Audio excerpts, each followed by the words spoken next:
কেন?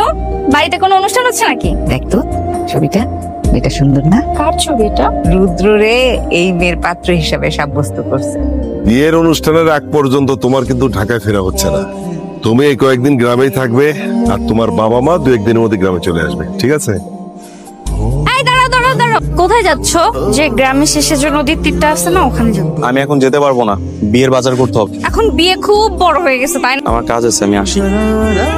আরে তোকে আমাদের সবার খুব পছন্দ হয়েছে, ভেবেছিলাম সারা জীবনের জন্য তোকে আমাদের বাড়িতে রেখে দেব। রুদ্র তোকে খুব পছন্দ করতো।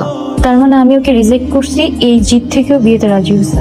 তুমি যে বিষয়টা নিয়ে আমাকে বলেছিলে, আমি ওটা নিয়ে ভেবে দেখলাম। আমি তোমাকে এখন বিয়ে করতে চাই। দেখো নবীন, তুমি একটা কথা আমাকে বলছিলে না, তুমি শহরের মেয়ে। তুমি কিন্তু আসলে শহরের একটা স্মার্ট ছেলেকে ডিজার্ভ করো, আমি কিন্তু গ্রামের ছেলে। তুমি এখন এটা নিয়ে পড়ে আছো? আমার মা বাবা আমার জন্য যাকে ঠিক করছে, আমি তাকেই বিয়ে করবো। এখন যাও, আমি পড়বো।